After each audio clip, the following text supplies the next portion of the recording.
Shalom saudara, jika hari ini semua orang Kristen menghilang dari dunia, apakah dunia akan terasa lebih gelap atau justru tidak ada bedanya?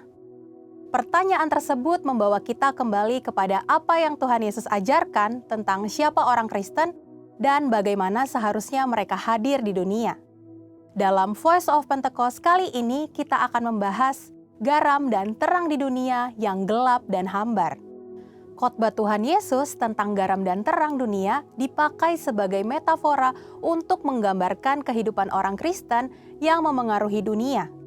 Pada intinya, orang Kristen tidak boleh hidup sebagai komunitas yang tertutup, tetapi harus berbaur dan terlibat dalam kehidupan masyarakat, serta memberikan pengaruh positif dengan menjalankan kebenaran, keadilan, kesalehan hidup, dan tidak kompromi dengan cara hidup dunia. Posisi seperti ini menyiratkan bahwa kehidupan Kristen akan selalu diperhatikan oleh orang lain, dan kekristenan akan selalu dibandingkan dengan kepercayaan lain. Orang Kristen harus berperan sebagai garam dan terang di dunia di segala kondisi, baik dalam situasi mudah dan nyaman, maupun di dalam tekanan dan aniaya. Mengapa demikian? Karena status sebagai garam dan terang merupakan sebuah identitas yang melekat pada diri setiap orang percaya, yang seharusnya tetap nyata dalam kondisi apapun. Garam mempunyai beberapa manfaat, sebagai penyedap masakan, pupuk, dan pengawet makanan yang mencegah pembusukan. Dunia sekarang sedang berada dalam keadaan yang mendekati kebusukan dan ketawaran. Di tengah situasi ini, orang Kristen terpanggil untuk menunjukkan identitasnya dengan membawa rasa Kristus di dalam dunia yang hambar secara rohani dan juga menahan kerusakan moral dengan kesalehan hidup. Hari-hari ini, kita berada di lingkungan yang mulai terbiasa dengan pergaulan bebas, seks sebelum menikah, tidak setia kepada pasangan, dan lain-lain. Kita tidak perlu menjauhi mereka, tetapi menjadi teladan bagi mereka. Justru di saat seperti inilah hidup kita berfungsi seperti garam yang mencegah kebusukan, layaknya disinfektan moral di dalam dunia yang standar moralnya rendah. Terang. Yesus adalah sang terang dunia itu sendiri. Dan Yesus menjadikan kita sebagai kepanjangan tangannya untuk menjadi pelita di dunia. Kita harus menjadi pelita yang menyala dan bercahaya. Itulah yang akan membuktikan bahwa kita sungguh-sungguh pengikut Kristus. Dalam Alkitab, terang umumnya melambangkan kemurnian, kebenaran, wahyu, dan kehadiran Allah. Kehadiran orang Kristen harus mampu merepresentasikan hal-hal tersebut di dalam masyarakat. Misalnya, kita bisa tetap memiliki tutur kata yang baik, santun, dan membangun di tengah-tengah lingkungan yang senang bergosip, cepat menghakimi, dan menghujat orang. Perbedaan nilai dan sikap kita akan dapat dirasakan oleh orang di sekitar kita. Dampak itu harus dapat dirasakan dan divalidasi oleh orang lain melalui pemberitaan Injil dan cara hidup kita yang baik. Supaya kamu tidak bercacat dan tidak bernoda sebagai anak-anak Allah yang tidak bercela di tengah-tengah orang yang jahat dan sesat ini, sehingga kamu bercahaya di antara mereka seperti bintang-bintang di dunia. Filipi 2 ayat 15. Dunia ini gelap sehingga memerlukan terang untuk menyinarinya. Dunia juga memerlukan garam untuk mencegahnya dari kebusukan. Garam yang kehilangan rasa asin dan terang yang menjadi gelap tidak ada gunanya, sebab kehilangan hakikatnya dan perannya. Artinya, jika orang Kristen tidak ada bedanya dengan orang dunia, orang Kristen tidak akan menjadi berguna, dilecehkan, diacuhkan, atau juga mungkin disingkirkan. Sehingga kehadiran orang Kristen menjadi tidak terasa alias tawar. Dengan demikian, Tuhan tidak akan dipermuliakan, tetapi justru malah dipermalukan. Di era penyelesaian amanat agung ini, biarlah kita semua memiliki cara hidup yang menjadi garam dan terang bagi dunia yang gelap ini. Dengan cara tidak ikut budaya kantor yang toksik, tidak menyebarkan hoaks, ujaran kebencian, atau provokasi berbau sara. Sebaliknya, kita harus menjadi pribadi yang mengembangkan diri dan kemampuan menjaga integritas, mendukung teman-teman di dunia usaha, supaya banyak jiwa yang dimenangkan bagi Tuhan. Amin. Saudara, untuk penjelasan lebih lengkapnya dari tim teologi kami, jangan lupa untuk membuka link yang ada di atas atau scan QR Code yang tersedia. Tuhan Yesus memberkati.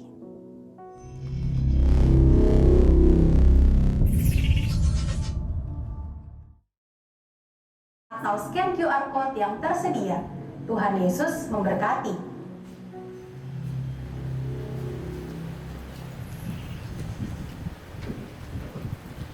Shalom semuanya, selamat pagi. Saya mengundang kita semuanya untuk bangkit berdiri bersama-sama. Mari kita memberikan tepuk tangan yang terbaik untuk Tuhan kita. Haleluya. Saya percaya pagi hari ini kita diberikan sukacita yang baru. Amin. Sebelum kita mulai, kita satukan hati di dalam doa.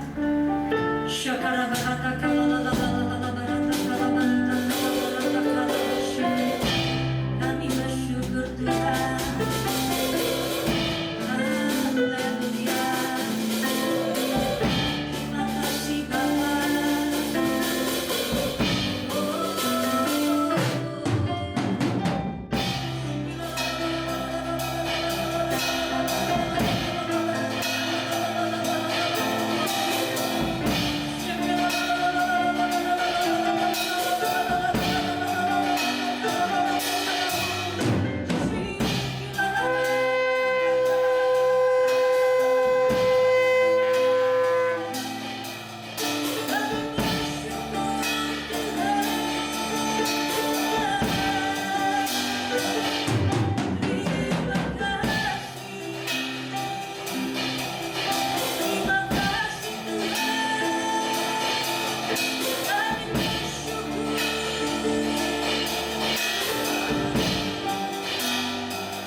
Kami bersyukur Tuhan Kau mengundang setiap kami untuk hadir Tuhan pada pagi hari ini. Makasih atas kebaikan-Mu Tuhan. Setiap kami yang hadir Tuhan di rumah-Mu, di GBI Pantai Permata, bahkan teman-teman kami dimanapun mereka berada untuk mengikuti Tuhan ibadah online. Kami percaya hadirat-Mu, lawatan-Mu melingkupi setiap kami. Ada kesembuhan, pemulihan, ada kebaikan Tuhan yang Tuhan berikan di dalam kehidupan kami, di dalam nama Tuhan Yesus Kristus. Terima kasih Engkau telah menyertai sepanjang minggu ini ya Bapa, yang telah kami lewati ya Bapa. Tahu Tuhan banyak Tuhan yang kami alami dalam kehidupan kami. Kami mau katakan Tuhan Yesus sungguh baik di dalam kehidupan kami. Dalam keadaan apapun Tuhan, kami mau naikkan Tuhan ucapan syukur kami kepada Engkau ya Bapa. Karena kami tahu Engkau tahu apa yang kami butuhkan Tuhan di dalam kehidupan kami ya Bapa. Tanamkan Tuhan iman kami Tuhan yang teguh ya Bapa. Kami selalu berharap, berdoa, memuji dan menyembah Engkau. Itu menjadi gaya hidup setiap kami ya Bapa. Mataikan kami menjadi anak-anak yang setia Tuhan di dalam Engkau ya Bapa. Sampai Engkau datang di kali kedua di dalam nama Tuhan Yesus Kristus. Yang sakit Tuhan akan sembuhkan oleh darah Yesus. Yang berbeban Tuhan akan lepaskan, Tuhan akan memberikan kelegaan, Tuhan akan memberikan pemulihan, kesembuhan bagi setiap kami di dalam nama Tuhan Yesus Kristus. Ini setiap kami yang hadir Tuhan pada pagi hari ini, bahkan teman-teman kami dimanapun mereka berada, kami mau siapkan hati kami mau memuji, menyembah, memuliakan Engkau, karena Engkau layak Tuhan kami sembah ya Bapa. Terima kasih Kau sertai Tuhan ibadah kami dari awal, pertengahan sampai akhir, sehingga semuanya bisa berjalan dengan baik dan lancar. Terima kasih Abba, hanya di dalam nama Tuhan Yesus Kristus kami mengucap syukur dan berdoa. Kita sama-sama katakan amin. Berikan tepuk tangan terbaik untuk Tuhan kita yang luar biasa. Mari kita sama-sama perkatakan Mazmur 91. Dalam lindungan Allah, orang yang duduk dalam lindungan yang maha tinggi dan bermalam dalam naungan yang maha kuasa akan berkata kepada Tuhan, tempat perlindunganku dan kubu pertahananku, Allahku yang kupercayai. Sungguh dialah yang akan melepaskan engkau dari jerat penangkap burung, dari penyakit sampar yang busuk.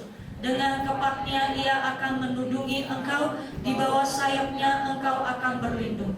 Kesetiaannya ialah perisai dan pagar tembok. Engkau tak usah takut terhadap kedahsyatan malam, terhadap panah yang terbang di waktu siang, terhadap penyakit sampar yang berjalan di dalam gelap, terhadap penyakit menular yang mengamuk di waktu petang. Walau 1000 orang rebah di sisimu dan 10.000 di sebelah kananmu, tetapi itu tidak akan menimpamu.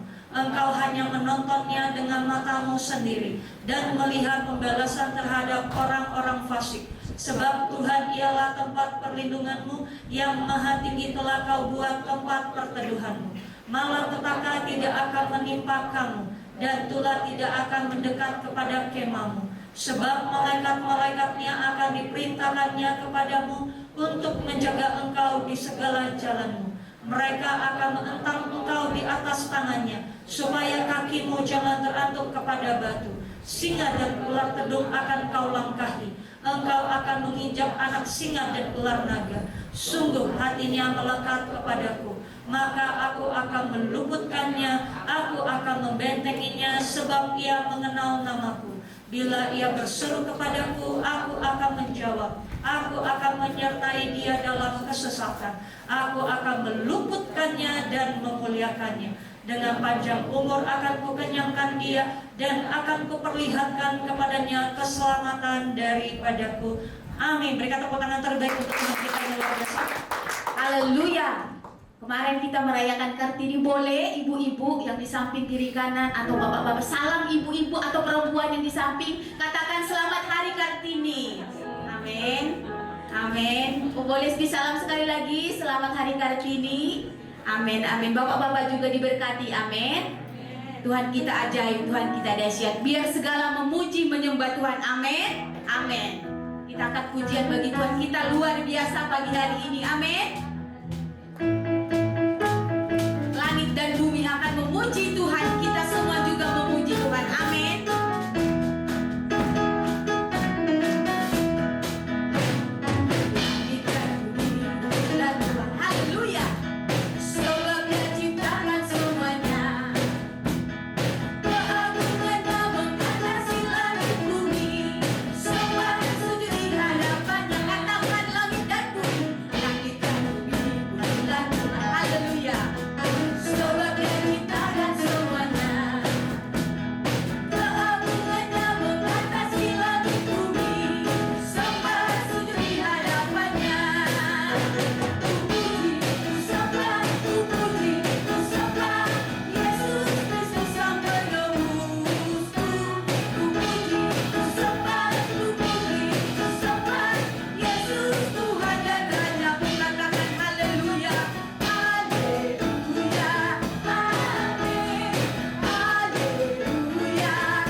Kita boleh menari lagi, amin. Mau menyembah Tuhan, amin. Amin. Kita bersama-sama memuji Tuhan, haleluya. Katakan haleluya. Melompat bersama, amin. Anak-anak muda boleh menari, amin. Kesetiaanmu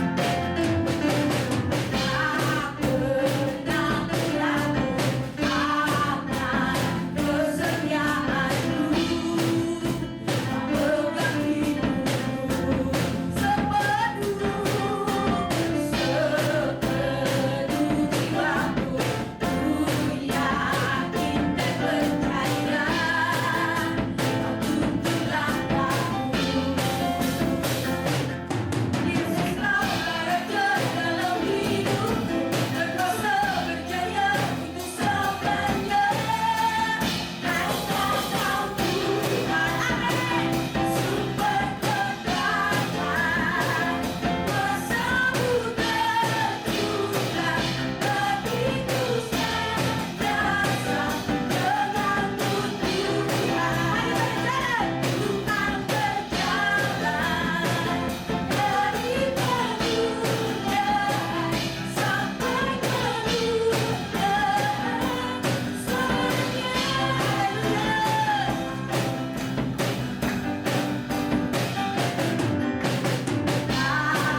percaya kita diberkati, amin.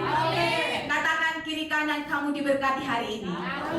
Kamu diberkati hari ini, amin. Amin, amin, amin. Kita angkat pujian buat Tuhan, kita masih semangat, amin. Haleluya.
Ini saatnya kita akan memeriahkan yang terbaik untuk pekerjaan Tuhan di tempat ini. Mari kita satukan hati di dalam doa. Bapa di dalam surga, terima kasih buat kebaikan-Mu Tuhan. Kami bisa hadir bersama-sama Tuhan di tempat ini Tuhan. Ini waktunya kami akan memberikan yang terbaik untuk pekerjaan Tuhan di tempat ini. Bila setiap tangan-tangan yang akan kembalikan persepuluhan, persembahan khusus, persembahan ucapan syukur. Ya Pak, setiap kami akan memberi, kami memberi dengan sukacita yang berasal daripada Engkau ya Allah. Terima kasih Bapak buat kebaikan-Mu. Hanya di dalam nama Tuhan Yesus Kristus kami ucap syukur dan berdoa. Kita sama-sama katakan amin. Saat memberi semuanya, mari kita siapkan hati kita untuk memuji, menyembah, memuliakan Tuhan.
Engkaulah sumber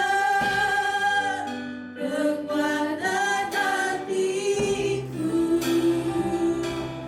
tempat persembunyianku.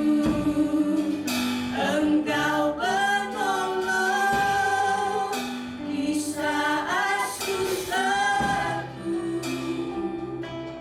tempat perlindunganku.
All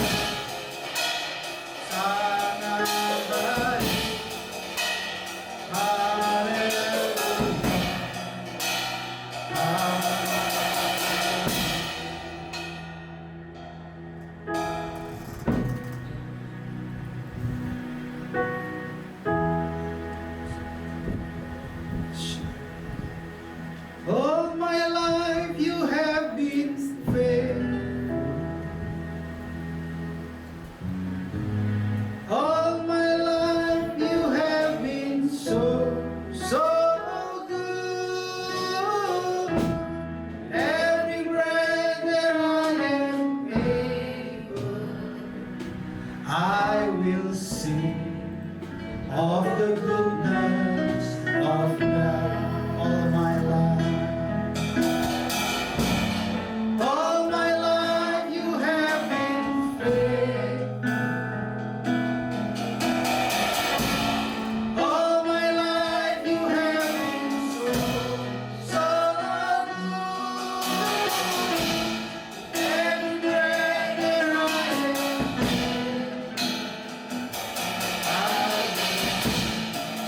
of the goodness of God.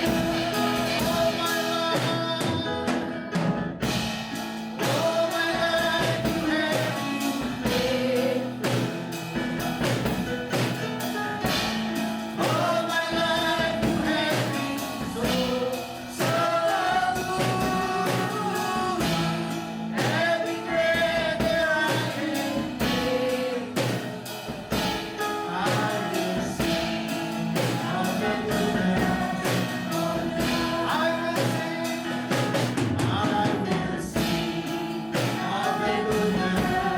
of God. I will sing of the goodness of God. Beri kemuliaan Tuhan. Selama hidup kami berjalan bersama Yesus, selalu Kau berikan kebaikan. Kau pelihara, Kau jaga, Kau rawat, Kau tegur kalau kami salah. Bahkan Kau berikan pembelajaran demi pembelajaran kehidupan untuk melatih otot rohani kami. Itu Engkau ya Aba, yang begitu mengasihi setiap dari kami. Kau begitu sayang sama kami, dan Kau tidak mau kehilangan kami. Terima kasih Bapa yang baik yang sudah hadir dalam hidup kami. Kami mengucap syukur kepada Bapa di sorga di dalam nama Tuhan Yesus. Kalau sekarang kami ada di tempat ini, itu juga kebaikan Tuhan. Terima kasih Kau mampukan kami, Kau berikan kami kesempatan, bahkan semangat yang menyala-nyala untuk mengejar, mencari wajah-Mu. Kami tahu Tuhan, kehadiran kami di tempat ini tidak akan pernah sia-sia. Engkau akan puaskan kami, Engkau akan berikan kami harta benda sorga yang baru untuk kami hidupi di dalam nama Tuhan Yesus. Ajarkan kami menjadi seorang murid yang mau mendengar, memiliki hati hamba untuk melakukan perintah-Mu, taat, setia, dan bahkan penuh dengan sukacita untuk mengikuti Yesus. Karena kami tahu kami adalah orang-orang yang terpilih dan terkasih. Ajarkan kami merespon dengan benar Tuhan, di dalam nama Tuhan Yesus. Berbicaralah pada setiap kami, Roh Kudus, urapi hamba-Mu, urapi kami semua. Berikan kami pengertian-pengertian sorgawi, sehingga kami semua pulang. Tidak ada yang pulang dengan tangan hampa, tapi semuanya pulang diberkati sorga di dalam nama Tuhan Yesus. Terima kasih Bapak yang baik. Terima kasih Tuhan Yesus. Terima kasih Tuhan Yesus. Segala hormat, pujian, kuasa, dan kemasyuran bagi-Mu. Dalam nama Tuhan Yesus Kristus, kami ucap syukur dan berdoa. Yang siap mendengarkan firman Tuhan sama-sama katakan amin. Silakan dulu Bapak Ibu Saudara-saudara kalian terkasih dalam Kristus Yesus. Shalom. Selamat pagi. Puji Tuhan. Di luar cuaca tidak kondusif, tapi di dalam gereja Tuhan penuh dengan damai sejahtera. Amin. Sukacita, kebahagiaan, hati yang gembira adalah obat yang manjur. Haleluya. Ada sebuah kampung atau desa yang cukup mengenal satu orang yang namanya Yuki. Yuki ini terkenal bukan karena kebaikannya, bukan karena kesalehannya, tapi karena kriminalitas yang sering dilakukan. Yuki itu suka curi ayam. Jadi kalau tetangga belum pernah dicuri Yuki, berarti itu bukan Yuki namanya. Rata-rata keluarga di situ sudah pernah mengalami kehilangan ayam. Oknum yang namanya Yuki. Berapa kali sudah nasihati, sudah ditegur, bahkan mungkin sudah didoakan. Yuki ini tidak berubah. Sampai akhirnya suatu hari Yuki ini mencuri ayam milik seorang yang cukup disegani. Dan rupanya sorga sudah mulai menjawab. Dupa doa yang dinaikkan sudah mulai sampai ke sorga. Saat Yuki mengambil ayam itu, ketika dibawa pulang, dia tiba-tiba merasa takut, rasa cemas. Dan dia ingin sekali bertobat. Akhirnya Yuki ini memutuskan untuk bertemu dengan seorang romo. Dia datang ke romo, lalu dia menceritakan apa yang dia lakukan, bahwa dia menyesal sudah melakukan kejahatan yang berulang-ulang mencuri ayam, dan dia ingin bertobat. Jadi dia bilang sama romo, saya minta tolong, saya mau minta ampun, ampuni dosa saya. Saya berjanji saya mau bertobat. Apa yang harus saya lakukan? Lalu romo itu bilang begini, yang sudah berlalu biarlah berlalu. Tapi ayam yang kamu curi sekarang, kamu harus kembalikan kepada pemiliknya. Oh gitu ya Romo. Iya. Akhirnya dia bilang begini, maukah Romo menerima ayam itu? Dialah Romo yang pelihara. Gak boleh. Harus kembalikan kepada pemiliknya, bukan kepada saya. Tapi kalau misalnya dipaksa kepada pemiliknya nggak mau, gimana? Ya sudah, kamu rawat dan kamu pelihara. Oke baik Romo, saya akan lakukan perintah Romo dan saya janji akan bertobat. Terima kasih. Akhirnya Yuki pulang dengan beban tanpa dosa, beban tanpa keberatan hati nurani, dan dia berjanji untuk bertobat. Sang Romo kembali melihat kandang ayamnya dan ditemukan ayamnya hilang satu. Jadi singkat cerita, tidak ada yang mengalami dosa, gitu ya, karena sudah ada rekonsiliasi. Ini luar biasa cerita ini. Kadang kita mencari-cari hal-hal yang kita anggap penting, tapi ketika kita melakukan hal yang penting, kita malah tidak mendapat yang terpenting. Jadi ini hal yang menarik untuk dibahas pada hari ini. Sebenarnya tema khotbah yang disiapkan hari ini berbeda. Tema khotbahnya 1 juta. Tapi itu buat minggu depan. Saya sudah siapkan khotbah 1 juta, tapi diubah. Istri saya tak arti 1 juta. Tapi yang sekarang ini Tuhan kasih tema khotbah undangan perjamuan. Ini bagus sekali karena kita bisa belajar apa yang mau Tuhan sampaikan hari-hari ini. Siap mendengarkan firman Tuhan? Siap diberkati? Haleluya. Kita buka Lukas 14 ayat 15 sampai 24. Lukas 15 sampai 24. Tapi sebelum mulai saya mau tanya, kenapa alasan kita kalau beribadah kita harus tertib? Kita tidak berisik, kita tidak heboh, kita tidak memikirkan diri sendiri. Banyak ya beberapa gereja besar, beberapa ibadah besar, itu pendetanya khotbah, terus jemaatnya pada ngobrol gitu. Banyak ya. Kenapa kita harus tertib di rumah Tuhan pada saat ibadah? Yang tahu kenapa?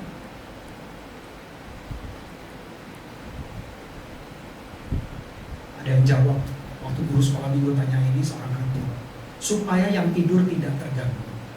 Tapi di sini nggak ada. Jangan terlalu stres, serius banget. Kita akan baca bergantian Lukas 14 ayat 15 sampai 24. Dimulai dari saya dulu. Saya baca yang ganjil. Bapak, Ibu, saudara-saudara sekalian baca yang genap. Demikianlah firman Tuhan Lukas 14 ayat 15. Perumpamaan tentang orang-orang yang berdalih. Ayat 15. Mendengar itu berkatalah seorang dari tamu-tamu itu kepada Yesus, berbahagialah orang yang akan dijamu dalam kerajaan Allah. Ayat 16.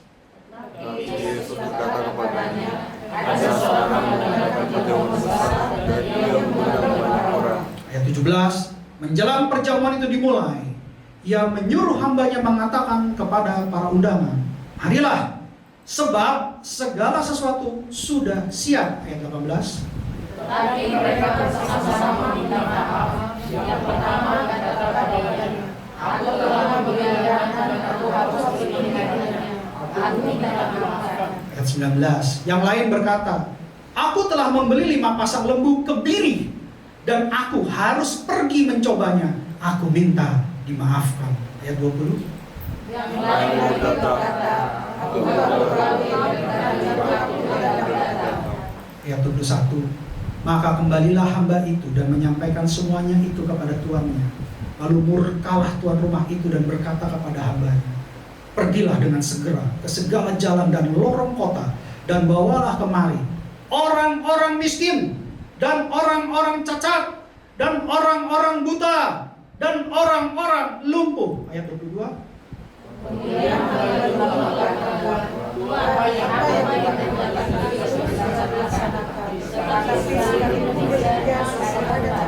Ayat 23. Lalu kata tuan itu kepada hambanya, pergilah ke semua jalan dan lintasan dan paksalah orang-orang yang ada di situ masuk karena rumahku harus penuh. Ayat 24 kita baca sama-sama. 3, 2, 1.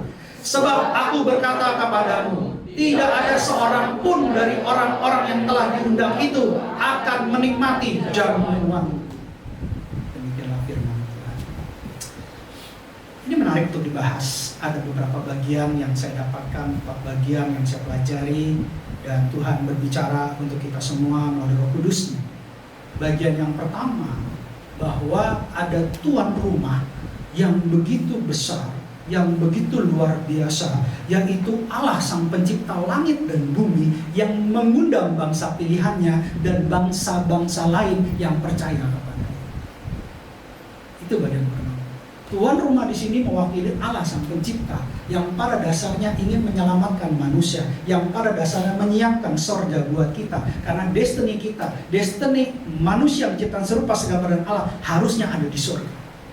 Tetapi sayangnya malaikat yang memberontak yaitu Helel pada saat itu menjebak menjadi ular dan akhirnya menjebak manusia sehingga jatuh dalam dosa. Bukan hanya tanah yang terkutuk, bukan hanya manusia yang dapat hukuman, tapi semuanya menjadi bermasalah ketika manusia jatuh dalam dosa dan dikeluarkan dari taman Eden. Bahkan wanita yang punya sakit beranak lama sekali, itu 9 bulan. Itu adalah hukuman-hukuman dan kutukan yang terjadi ketika manusia jatuh dalam dosa. Dan Tuhan Allah mau kita kembalikan pada destiny kita, yaitu ada dalam surga bersama Dia selama-lamanya. Itu yang pertama. Pembelajaran yang kedua, kalau kita lihat, ternyata dalam perjamuan besar yang diundang, yang sudah mengatakan iya, tetapi ketika dikonfirmasi malah mengatakan minta maaf. Perhatikan kata-kata di sini. Ayat 16 dan 17 saya bacakan.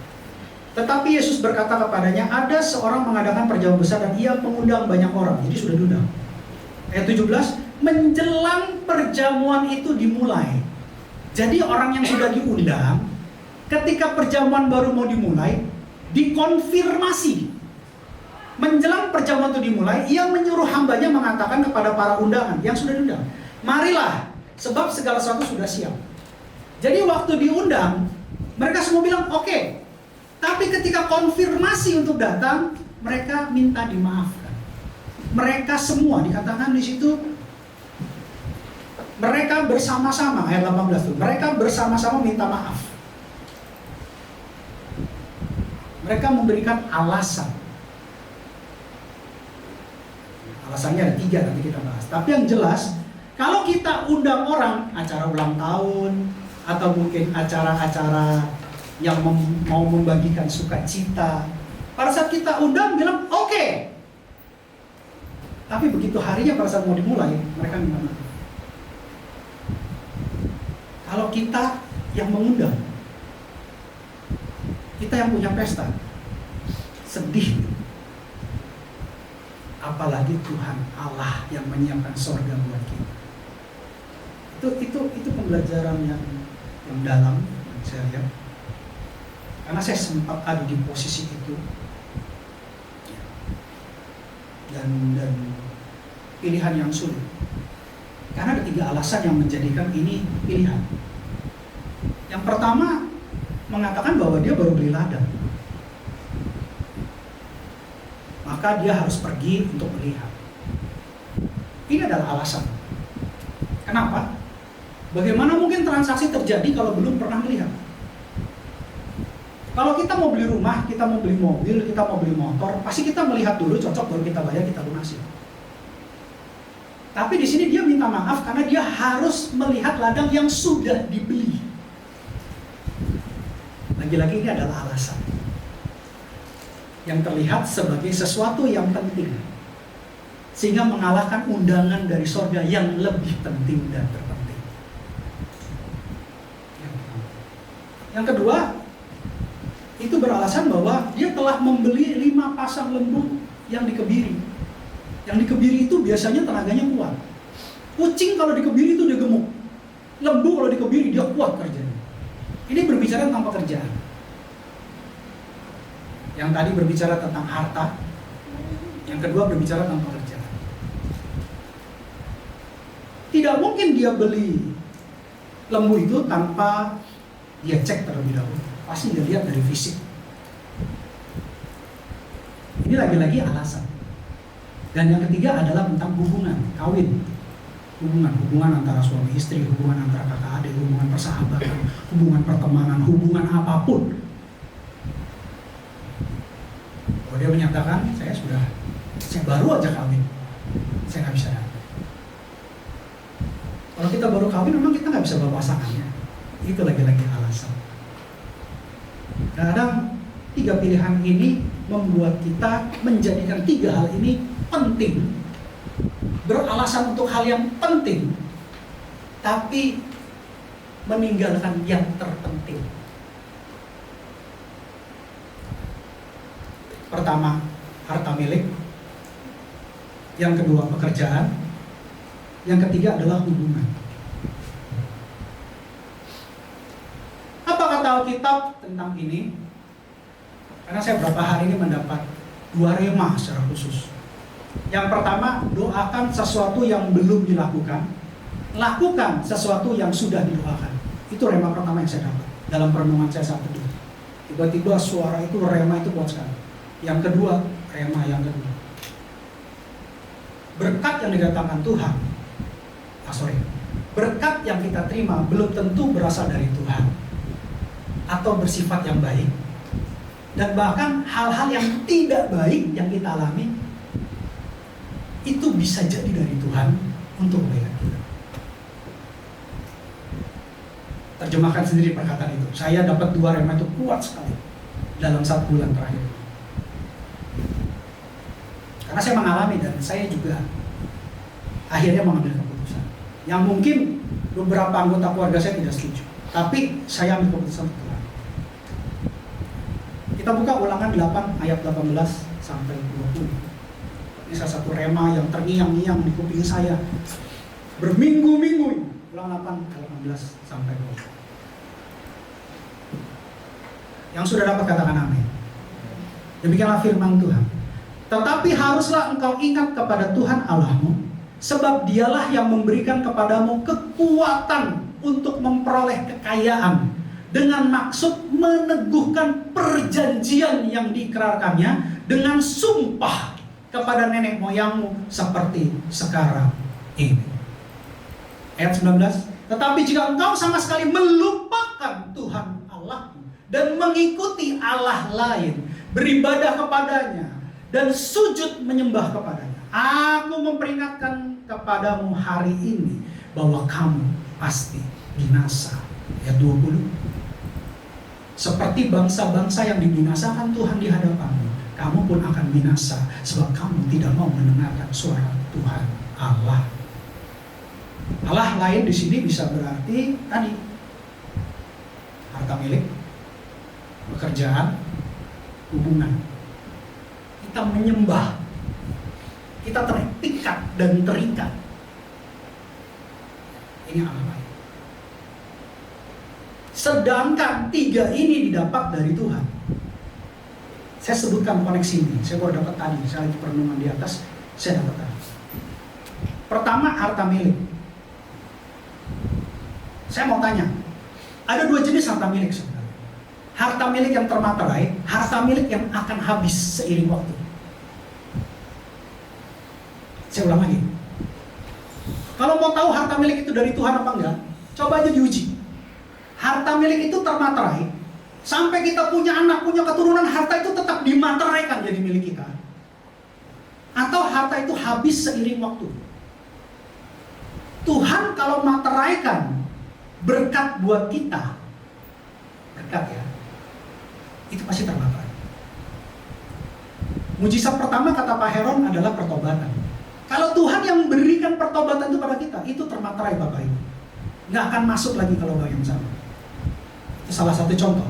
Kalau berkat yang Tuhan berikan, contohnya sepatu orang Israel di padang gurun, baju orang Israel di padang gurun dengan kulit binatang, itu termaterai walaupun 40 tahun. Sendalnya nggak rusak, baju kulitnya nggak rontok bulunya, tetap masih fresh, masih bagus, masih cantik. Pak pernah ngalami sepatu ini kesaksian tahun 2014 kalau nggak salah. Sekarang 2026. 2014-2015, berarti sudah 10 tahun lebih saya pakai sepatu ini. Ini sepatu yang diberikan Tuhan, saya pernah kasih kesaksian. Banyak lagi, banyak. Mobil Innova saya itu tahun 2007. Sekarang tahun 2026. Bermasalah, masalahnya kecil, tapi tidak signifikan. Itu termaterai. Masih banyak lagi yang lain yang saya tidak bisa sebutkan satu persatu. Salah satunya batik ini dari Jogja. Sebelum saya jadi gembala, masih jadi pendoa syafaat. Sampai hari ini saya termaterai. Itu barang-barang yang termaterai dari Tuhan. Ketika kita punya kekuatan, barang-barang, berkat yang termaterai dari Tuhan, maka kita tidak akan pernah melupakan Tuhan. Ketika kita diberikan berkat, itu semua karena ada pekerjaan. Tidak mungkin uang itu datang dari langit, kita harus kerja. Iman disertai hikmat, diikuti tindakan. Iman tanpa tindakan, hakikatnya dalam hati. Itu kata Alkitab, bukan kata saya. Pekerjaan bisa dikerjakan kalau kita kuat, kita sehat. Bukan kerja keras, tapi kerja cerdas. Kerja keras membuat otot pegal-pegal. Kerja cerdas membuat dompet pegal-pegal. Pilih mana? Kerja keras, kerja cerdas. Cerdas. Dan itu butuh hikmat untuk kerja cerdas. Malah saya dikasih satu lagi. Kalau kalian mau kerja cerdas, kalian butuh tim. Pak, ayatnya buka Keluaran 18 ayat 18. Ini tambahan ya. Tiba-tiba ngalir aja di sini. Kita baca sama-sama. 3, 2, 1. Engkau akan menjadi sangat lelah, baik engkau, baik bangsa yang beserta engkau ini. Sebab pekerjaan ini terlalu berat bagimu. Takkan sanggup engkau melakukannya seorang diri saja. Ini salah satu hikmah Alkitab. Kerja cerdas. Jadi baik kerja maupun punya harta, itu mempunyai kekuatan yang berasal dari Tuhan. Karena banyak orang di luar sana kerja keras, tapi hidupnya begitu-begitu saja. Tapi banyak di luar sana anak Tuhan yang diberkati Tuhan dengan hikmat, dia kerja cerdas, dia diberkati, walaupun kerjanya cuma sedikit. Ketika kita diberkati, manusia melihat dengan mata. Orang itu pindah gereja, bisa punya ini, punya itu. Manusia melihatnya apa? Berkat. Berkat materi, bukan jasmani. Ini yang salah. Sekarang saya mau tanya, kalian diberkati materi, kalian hilang hubungannya karena kalian punya alasan untuk hal-hal penting, tapi kalian melupakan meninggalkan hal yang terpenting. Begitu sangkakala dibunyikan, saya mau bertanya, kalian ada di mana? Pak, kami butuh makan, kami butuh transportasi, kami butuh biaya kehidupan. Yes, jangankan saya, Bapak di surga tahu apa yang kita butuhkan. Tapi jangan sampai kita menyembah Allah lain. Ini yang terpenting. Ketika kita diberkati, kita punya pekerjaan yang hebat, kita punya harta milik yang ditambah-tambahkan oleh Tuhan. Apa yang terjadi? Hubungan akan jadi lebih baik. Bapak Ibu, orang yang gak punya uang, itu banyak temannya apa sedikit temannya? Sedikit. Nah, inilah saya gampang, saya permudah. Banyakan mana teman orang kaya sama orang miskin?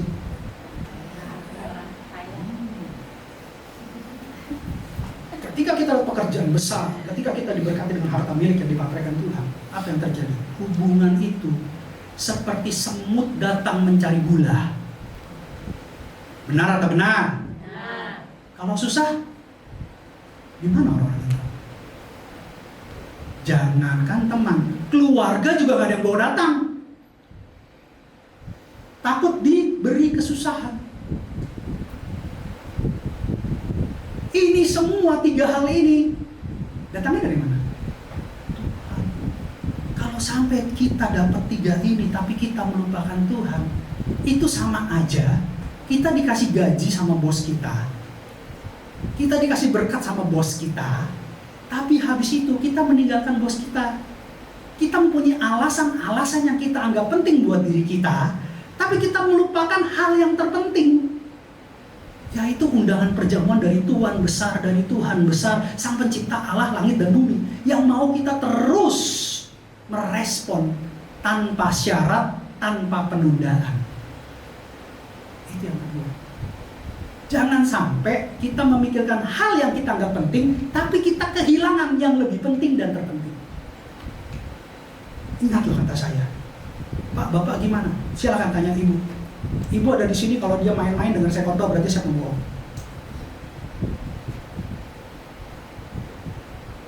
Saya akan atur waktu sebaik-baiknya tetap untuk Tuhan.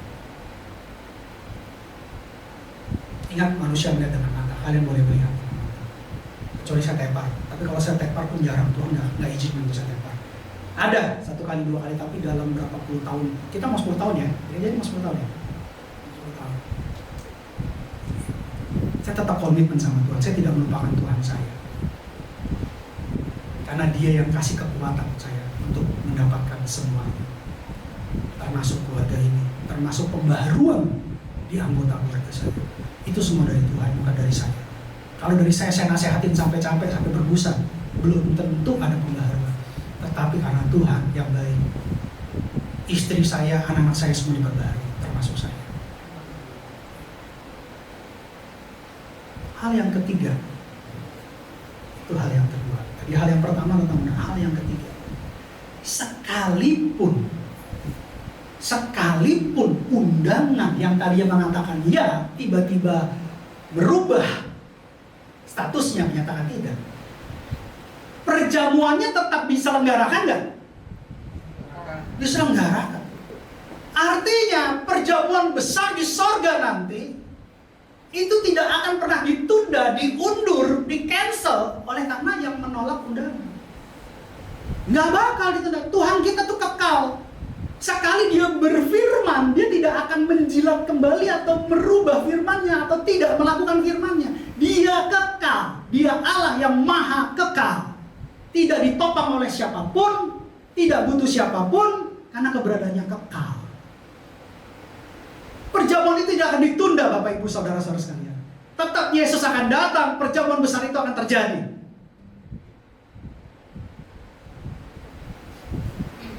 Dan bahkan apa yang dilakukan? Yang ketiga ini, kasih karunia yang diberikan Allah itu tidak bisa di-cancel. Kasih karunia yang diberikan Allah kepada setiap orang itu tidak bisa ditunda oleh karena kita. Dia bukan memberhentikan perjamuannya atau mengubah jadwal perjamuannya. Undangan perjamuan tadi diubah, tidak. Tetapi dia pergi kepada orang-orang yang tidak layak. Kalau kita mengundang orang kaya, saya percaya berapa lama lagi orang kaya itu akan undang kita. Kalau kita mengundang orang besar, saya percaya orang besar itu akan undang balik kita. Tapi kalau kita undang orang-orang miskin, orang-orang lumpuh, orang-orang cacat, mereka tidak akan bisa mengembalikan undangan kita. Kasih karunia Allah begitu besar. Dia menyuruh para hamba untuk mencari orang-orang yang tidak layak menghadiri pesta. Di sini dikatakan di ayat 21, orang-orang miskin, orang-orang cacat, orang-orang buta, orang-orang lumpuh, semua diundang. Yang tadinya sebelumnya orang Farisi menganggap bahwa berbahagialah orang yang masuk dalam perjamuan, undangan perjamuan besar Allah. Mereka menganggap bahwa mereka kudus, mereka suci, mereka layak untuk mendapatkan itu. Ternyata ketika undangan itu disampaikan, mereka punya 3 alasan yang mereka anggap penting, tapi mereka menghindari yang terpenting. Orang miskin, orang buta, orang cacat, orang lumpuh tidak akan mampu mengembalikan apa yang diberikan dalam undangan itu. Dan undangan perjamuan ini bukan berbicara tentang makanan yang enak-enak, yang berkolesterol, yang bikin darah tinggi naik, yang bikin asam urat menggebu-gebu, menyala-nyala, bukan. Tapi ada transformasi dalam perjamuan. Ada satu hal yang akan memberkati kehidupan kita, baik sekarang ini atau yang akan datang. Bukan hanya perjamuan undangan biasa, tapi undangan yang membawa kita kepada transformasi. Saya percaya hamba-hamba Tuhan yang diurapi tidak akan pernah meminta-minta, tidak akan pernah jatuh miskin. Saya tidak bilang saya bicara tentang teologi kemakmuran, tapi saya berbicara tentang ucapan syukur dan penuh sukacita. Dan bahkan ketika diundang nih orang buta, orang lumpuh, orang cacat, orang miskin, masih ada tempat. Artinya surga tidak pernah ada yang namanya kekurangan tempat. Tuhan mau semua bangsa, baik Yahudi, bangsa pilihannya ataupun bangsa lain, yang meresponi tanpa syarat, yang meresponi tanpa penundaan, ada di surga selama-lamanya. Tempatnya ada banyak. Kita pernah belajar Yohanes 14 ayat 2. Yesus pergi ke sana menyediakan tempat. Di rumah Bapakku banyak tempat. Apa yang dilakukan kemudian? Dia suruh hambanya lagi ke ayat 23, ya. Pergilah ke semua jalan dan lintasan dan paksalah orang-orang yang ada di situ masuk karena rumahku harus penuh. Kata-kata paksa di sini dalam bahasa seni bukan pemaksaan. Dan ini tempat-tempat yang namanya dikatakan lintasan semua jalan. Ini bukan orang miskin, bukan orang buta, bukan orang lumpuh, bukan orang cacat. Tetapi lebih rendah lagi. Pelacur, pembunuh, perampok, pemabuk, penjudi, sampah masyarakat. Ditawarkan undangan. Tawarkan undangan. Bukan dipaksa, dia bilang saya nggak layak. Sambil ngomong bau naga, saya nggak layak terima Injilmu. Saya nggak layak terima undanganmu untuk masuk surga. Saya nggak layak. Sambil megang kartu remi, saya nggak layak. Ke tangan kartu remi, kiri duit, receh. Saya nggak layak, saya penjudi. Apakah benar undangan ini berlaku buat saya? Para hambanya disuruh, iya. Tapi saya nggak punya apa-apa, saya nggak punya ampau, saya nggak punya kontribusi, saya nggak punya amplop untuk undangan itu. Baju saya lobang-lobang, baju saya bolong-bolong, badan saya bau keting, bau naga. Gitu.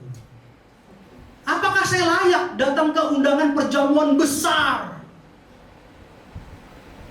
Tapi siapa yang bilang, gak apa-apa, datang aja, layak kok. Itu yang dikatakan memaksa, bahasa aslinya itu di situ. Artinya menerima apa adanya.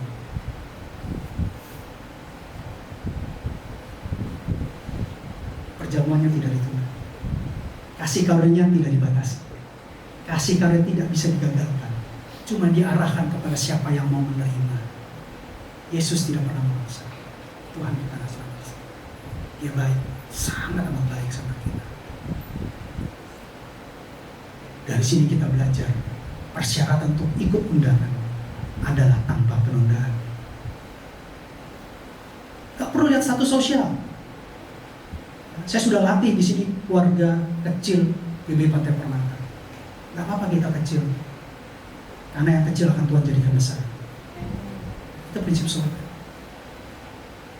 Gak usah kita malu, gak usah kita rendah diri, gak usah kita lihat, oh di sana gereja gini. Kita tunggu aja cara Tuhan, kita tunggu aja waktu Tuhan. Melimpahkan ucapan syukur, tetap bekerja di ladangnya Tuhan, setia. Itu penting. Itu yang ketiga.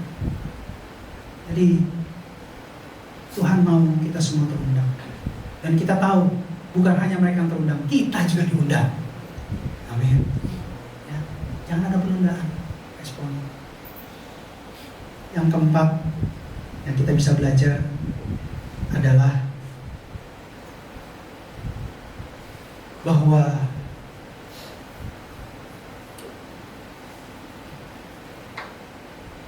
Tuhan bukan hanya mengundang orang-orang yang terpandang, orang-orang hebat, tapi Tuhan mengundang orang-orang terhilang, bahkan orang-orang yang terakhir.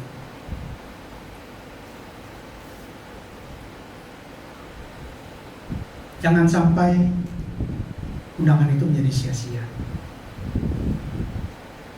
Tadi pagi saya lihat di medsos, tanggal 20 Maret terjadi penembakan di sebuah pariwisata di Meksiko.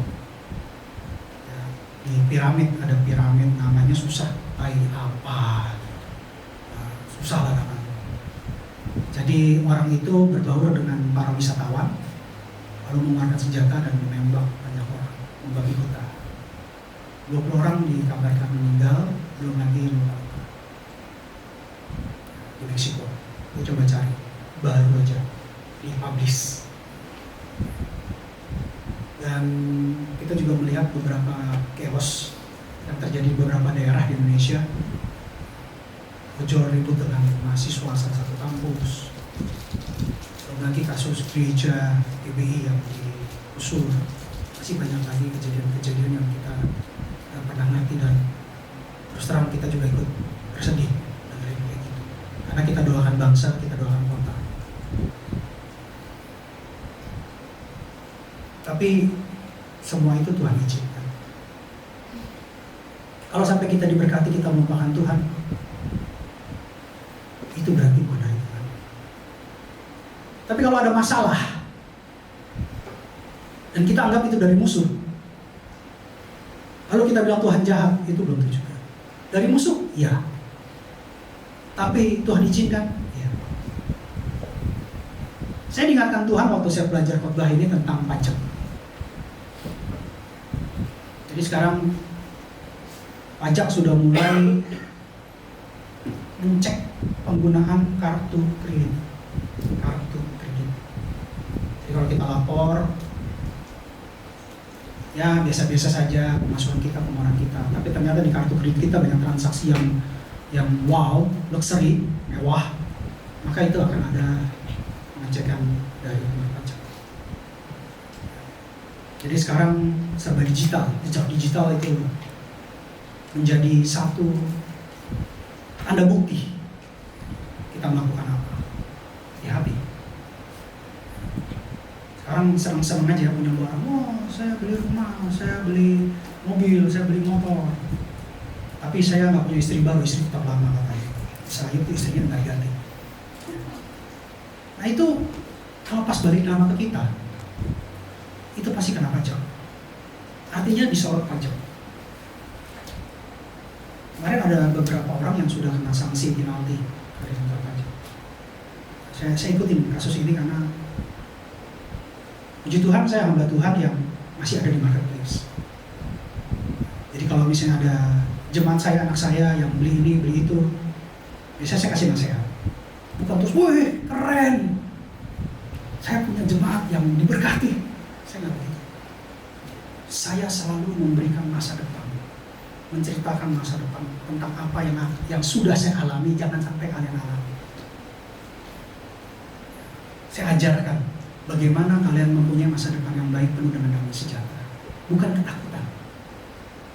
Setelah saya gembala yang beda, ada saya bilang sama istri saya, papi itu kalau lihat jemaat gini-gini, papi nasihatin. Kenapa? Papi sayang sama mereka, supaya mereka jangan sampai salah langkah. Bukan membatasi mereka nggak boleh ini, nggak boleh. Bukan. Karena ada sesuatu di depan sana yang mereka nggak ngerti, tapi papi sudah alami. Salah satunya waktu saya di kantor pajak sampai saya kena mah. Saya sudah lama nggak kena mah, gara-gara di pajak itu saya kena mah. Mahnya bukan mah malam hari, mahnya setiap saat. Kalau mah malam hari, mah untuk pernikahan yang kudus, itu mah malam hari. Ini mahnya ini benar-benar mah sakit sampai saya ke dokter.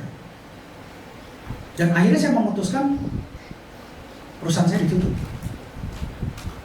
Saya pikir kalau kita semua berpikir kok bisa ya perusahaan 24 tahun ditutup. 24 tahun perusahaan ditutup. Apakah itu dari Tuhan sesuatu yang tidak baik? No, itu sesuatu yang baik. Tahun 2026, 2 tahun kemudian saya baru mengerti. Sekarang pajak mencari seperti mata elang yang melihat kemana-mana. Saat itu saya tidak tutup. Saya mungkin punya kasus besar. Tapi karena Tuhan baik, saya tutup. Saya selesaikan semua dalam kebenaran. Dan puji Tuhan saya tenang. Hari ini saya tenang. Saya tenang, keluarga saya tenang, anak-anak saya tenang. Bahkan seluruh harta sudah saya laporkan ke pemerintah. Jadi arti ketika saya hibahkan, itu tidak akan ada masalah hukum. Nah, ini hal-hal yang penting. Kenapa? Karena semua kekuatan yang Tuhan berikan berasal dari Tuhan. Ketika saya tidak lupakan Tuhan, Tuhan akan berikan hikmat untuk apa yang sudah Tuhan berikan buat saya. Dan saya ganti sekarang. Tuhan akan berikan hikmat untuk kita semua tentang berkat yang sudah dimateraikan buat kita. Bukan saya lagi, tapi kita. Tuhan gak pernah berikan berkat terus kita dalam ketakutan, kita dalam kebingungan, kita dalam persimpangan. Tuhan mau berkat yang kita dapatkan dari Tuhan termaterai dan penuh dengan damai sejahtera. Yang mau katakan amin. Pak, saya gak ngerti pacarannya. Kita punya ahli namanya Bu Rentina. Tapi dia gak terima konseling 7 kali 24 jam ya Bapak Ibu. Mungkin di salah-salah waktu bisa ngobrol sedikit. Sama saya juga nggak apa-apa, selama bukan TBK. Kalau TBK saya nyerah, perusahaan gabungan. Tapi yang terpenting di sini, jangan sekali-sekali kita mementingkan hal-hal yang dianggap penting, tapi kita melupakan hal yang terpenting. Tujuan kita ada di sini, tujuan kita tidak mengganti iman kita, menukar iman kita, yaitu untuk keselamatan. Semua akan hilang, semua akan musnah, semua akan direstorisasi, kecuali nama kita di kitab kehidupan. Itu yang terpenting. Jangan goncang, jangan goyang, jangan ragu, jangan bimbang, jangan terjebak. Tanya Roh Kudus, doa sama Tuhan. Tuhan, saya minta pertolongan, Tuhan, saya minta jalan keluar. Saya percaya Roh Kudus yang ajaib sebagai penasihat kita, dia akan berikan jalan keluar. Apapun masalahnya itu. Yang terpenting harta milik, pekerjaan, bahkan hubungan, apapun itu, jangan dijadikan alasan untuk menghindar daripada undangannya Tuhan. Siapa hamba yang disuruh? Pertama, hamba itu untuk orang buta, orang miskin, orang cacat, orang lumpuh.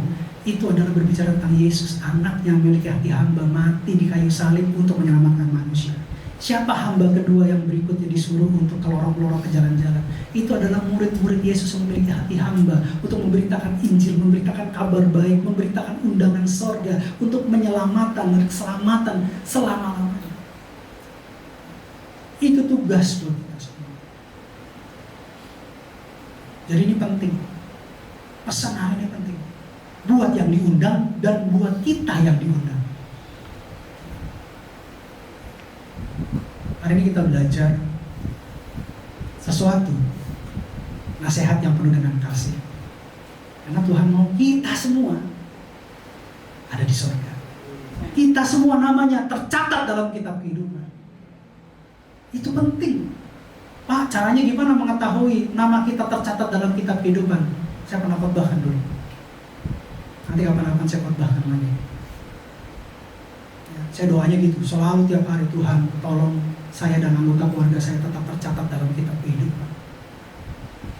Karena saya percaya waktunya nanti saya akan ketemu dengan semuanya. Selama kita masih punya mulut untuk berdoa, selama kita menjadi saksi dalam hidup kita, kita lakukan sebaik-baiknya supaya kita, keluarga besar GBI Pantai Permata semuanya diselamatkan. Amin. Nanti kita kumpul sama-sama, kita ketemu kok. Ya, kita ketemu kok. Percaya sama saya, kita ketemu. Tapi nggak ada yang pakai mask, nggak ada itu. Semuanya mukanya cerah, bersinar, ngelihat udah sukacita gitu. Nggak ada lagi hukuman kedua, nggak ada. Lalu kita turun sama-sama orang kudus memimpin. Nah mungkin yang kita pimpin nanti ada beberapa keluarga besar kita, anggota keluarga besar kita yang belum terima Yesus, yang menolak antikristus. Mungkin masih ada itu.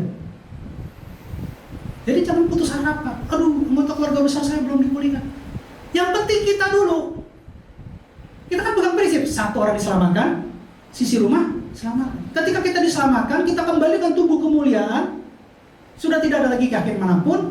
Di situ kita diselamatkan. Masih ada cara, masih ada jalan, masih ada mujizat. Kita belum di akhir cerita, masih di awal dan pertengahan cerita. Bayangin, saya kejadian tahun 2024, saya baru sadar 2026. 2 tahun kemudian saya sadar bahwa apa yang Tuhan izinkan itu mendatangkan mulai ini.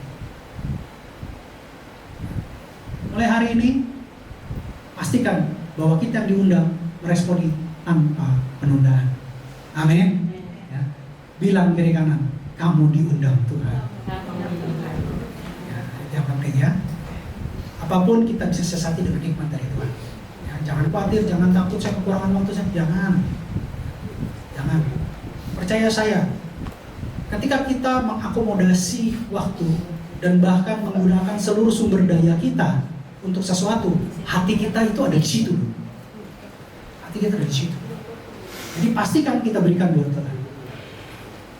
Saya percaya kok apa yang kita berikan sama Tuhan itu pasti berharga.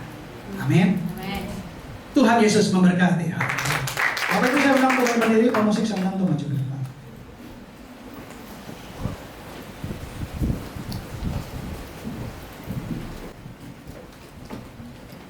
Dulu saya takut nyanyi lagu ini. Dulu saya takut nyanyi lagu ini, kenapa? Karena saya percaya perkataan saya punya kuasa. Banyak hal yang saya perkatakan dan itu terjadi. Banyak hal yang ketika saya sampaikan ke ibu, hal itu juga banyak yang terjadi. Dari situ saya tahu bahwa ada kuasa dalam perkataan saya. Jadi saya tidak berani sembarang berkata-kata, khususnya menyanyikan lagu ini. Karena saya seakan-akan meminta Tuhan untuk menguji saya.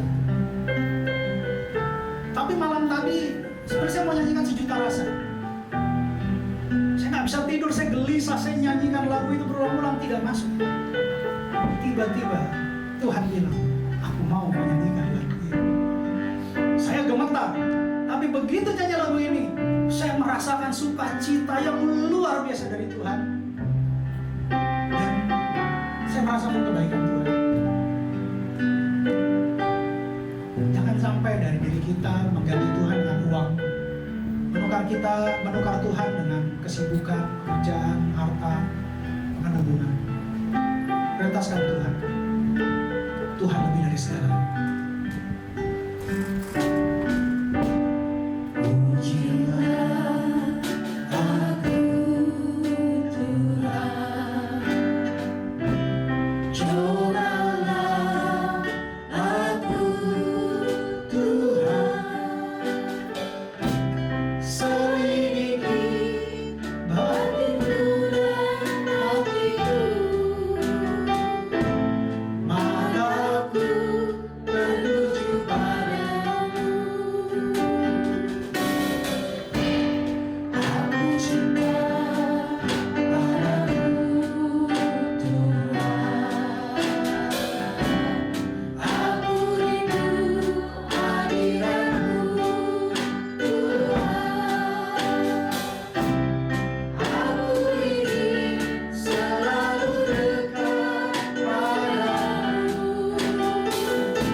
musik bermain, masing-masing bercermin diri melalui firman yang baru kita dengar. Terkadang kita memberikan alasan-alasan yang mungkin kita anggap penting dalam hidup kita. Alasan karena ada harta milik kami, ada pekerjaan kami, bahkan ada hubungan-hubungan spesial khusus yang harus kami prioritaskan. Bukan untuk Tuhan, tapi untuk yang lain. Karena kami menganggap bahwa itu penting, Tuhan. Tapi secara tidak sadar, firman-Mu pagi ini menegur, menasihati kami dengan kasih. Untuk kami sadar, tidak berfokus kepada alasan-alasan yang penting, tapi melupakan hal yang terpenting, yaitu undangan-Mu, Tuhan. Undangan perjamuan yang tidak mungkin dibatalkan, yang tidak mungkin ditunda, tapi pasti dilaksanakan. Kami tahu banyak orang diundang, tapi kami juga terundang. Ajarkan kami untuk merespon tanpa syarat, merespon tanpa alasan, merespon tanpa penundaan, sehingga kami boleh masuk perjamuan besar, Tuhan. Perjamuan besar yang sudah Kau siapkan dalam hidup kami, bahkan di sorga.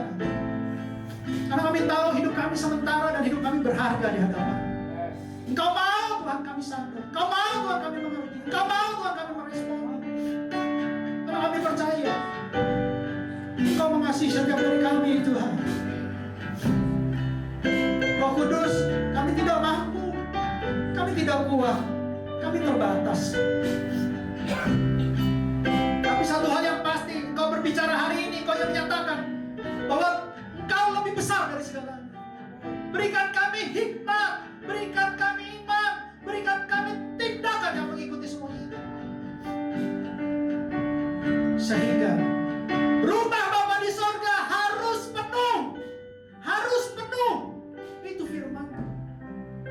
Berikan kami hati hamba yang meneruskan tongkat estafet penginjilan, pemberitaan undangan kabar baik kepada setiap orang yang kami temui.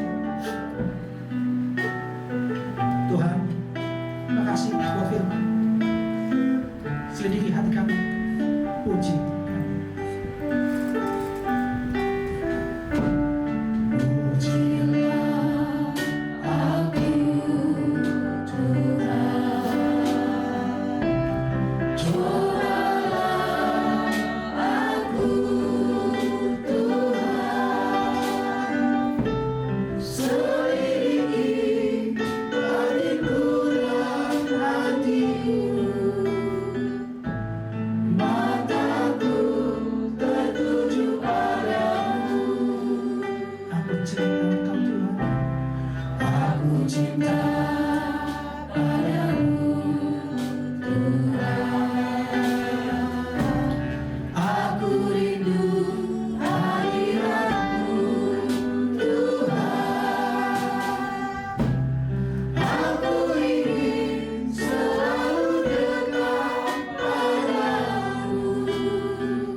kasih buat firman. Terima kasih Tuhan, Kau mau ingatkan kami bahwa kedatangan-Mu sudah semakin dekat. Di tengah-tengah aktivitas dan kesibukan kami, ajarkan kami dengan hikmat ilahi. Berikan kami kecerdasan Daniel 10 kali lebih cerdas Tuhan, untuk memilih hal yang terpenting, bukan hal yang penting. Kami tahu Tuhan, kami selama ini sudah mengecewakan tuan rumah yang mengundang kami. Tapi kami percaya satu hal, masih ada kesempatan buat kami untuk bertumbuh dan bertambah iman kami, serta kasih mula-mula kami untuk Engkau. Kami mau berikan hidup kami mau berikan nafas kami untuk-Mu Tuhan. Ajarkan kami untuk menjadi saksi-Mu dimanapun kami Kau tempatkan. Biarlah kami menjadi garam dan terang sesuai dengan firman di awal melalui Filipi. Kami mau Tuhan, kami mau Tuhan. Biarkan kami juga membantu mengirimkan undangan kabar baik, undangan Injil, undangan keselamatan bagi banyak orang. Kami juga mau Tuhan. Bawa kami Tuhan, bawa kami Tuhan untuk tidak melupakan Engkau. Bawa kami Tuhan untuk tetap menjadi berkat surga. Bawa kami Tuhan untuk menyelesaikan amanat agung di dalam nama Tuhan Yesus. Terima kasih Bapa yang baik. Saya percaya ketika kami serahkan seluruh rencana kami, kehendak kami dalam kasih, tangan kasih-Mu, Engkau akan bekerja.